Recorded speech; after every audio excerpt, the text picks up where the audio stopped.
Hi everyone. So আপনারা already জানেন যে সেপ্টেম্বরের 4 তারিখ থেকে ফিনল্যান্ডে যে জানুয়ারি ইনটেকটা আছে সেটার অ্যাপ্লিকেশন ওপেন হয়ে গেছে। অ্যান্ড তারপর থেকেই দেখতেছি যে আপনাদের ভেতরে অনেক কনফিউশন যে কোথায় কোথায় অ্যাপ্লাই করা যাবে এই আর কি। কারণ হচ্ছে যে জানুয়ারি ইনটেকের জন্য বেসিক্যালি ফিনল্যান্ডে আসলে খুব কম সংখ্যক ইউনিভার্সিটি প্রোগ্রাম অফার করে থাকে। অ্যান্ড এক্ষেত্রে হচ্ছে যে মাস্টার্সের ক্ষেত্রে যেটা মাস্টার্সে আসলে সবচেয়ে কম সংখ্যক প্রোগ্রামটাই তারা অফার করে। সো এই ভিডিওতে আমি এক্সপ্লেইন করব যে আপনারা কোথায় কোথায় অ্যাপ্লাই করতে পারবেন, কোথায় কোথায় পারবেন না এবং কেন পারবেন না। পার্টিকুলারলি আমি ফোকাস করব যে কোথায় অ্যাপ্লাই করতে পারবেন না। প্রোগ্রাম অ্যাভেলেবেল আছে, অ্যাপ্লিকেশন অনগোয়িং আছে, বাট আপনারা অ্যাপ্লাই করতে পারবেন না। কেন পারবেন না সেটা। অ্যান্ড লাস্টে হচ্ছে যে কোথায় কোথায় অ্যাপ্লাই করা যাবে, আমি যতগুলো আর কি মনে করতে পারি আমি সেইগুলো আপনাদেরকে বলবো। প্লাস অনেকে আবার জিজ্ঞেস করতেছেন যে আইএলটিএস স্কোর সাবমিট করলে এন্ট্রান্স এক্সাম দেওয়া লাগবে কিনা, এই ব্যাপারটা নিয়ে একটু আমি কথা বলবো। ওকে, সো এখন আসি মেইন টপিকে যে ফিনল্যান্ডে জানুয়ারি ইনটেকের জন্য কোথায় কোথায় আপনারা অ্যাপ্লাই করতে পারবেন না। প্রথমে আসি হাগাহেলিয়াতে।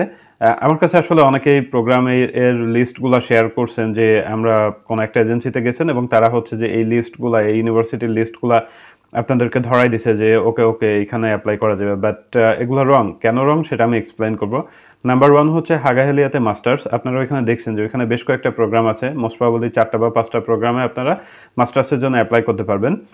বাট দ্য প্রবলেম ইজ এদের এন্ট্রান্স এক্সামটা, যে মাস্টার্সের জন্য এদের স্টুডেন্ট সিলেকশন প্রসিজার হচ্ছে যে এন্ট্রান্স এক্সামের মাধ্যমে তারা স্টুডেন্ট সিলেক্ট করে। বাট হাগাহেলিয়ার রুলস হচ্ছে যে তারা ফার্স্ট ফেজ যেটা এন্ট্রান্স এক্সামের প্রথম ফেজ যেটা সেটা হচ্ছে যে অনলাইনে নেবে।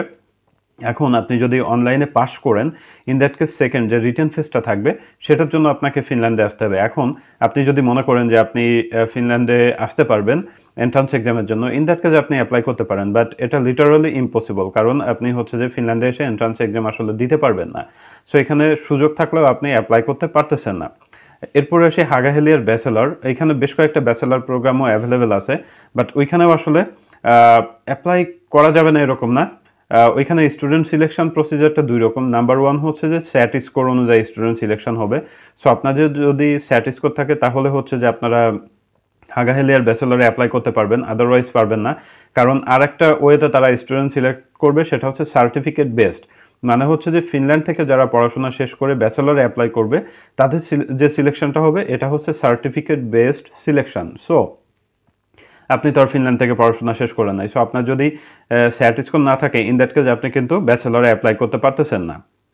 দ্যাট মিনস এই হাগাহেলিয়ার ক্ষেত্রে লিটারালি মাস্টার্সে আসলে অ্যাপ্লাই করা যাচ্ছে না। ব্যাচেলরের ক্ষেত্রে যেটা হচ্ছে আপনার যদি স্যাট স্কোর থাকে তাহলে আপনি অ্যাপ্লাই করতে পারতেছেন, না হলে পারতেছেন না। এটা চলে গেল হাগাহেলিয়া।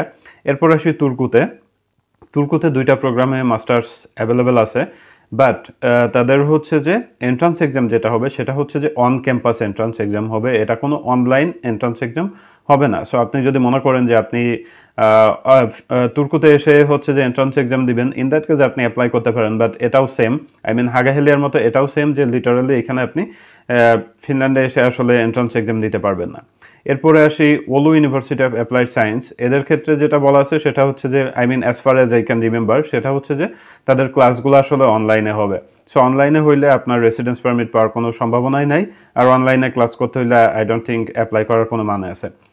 তার মানে হচ্ছে যে মাস্টার্সে যে যে 3টা ইউনিভার্সিটি, ও আরেকটা আছে lab university of applied science, ওইখানে যে মাস্টার্সের প্রোগ্রামটা আছে এটাও হচ্ছে যে অনলাইনে রান করবে। দ্যাট মিনস এই যে 4টা ইউনিভার্সিটিতে আমি যে মাস্টার্সের কথা বললাম, এদের যে সিলেকশন প্রসিজার বা ক্লাসের সিস্টেম, এটার উপর বেস করে কিন্তু লিটারালি আপনি আসলে এই প্রোগ্রামগুলোতে অ্যাপ্লাই করতে পারতেছেন না।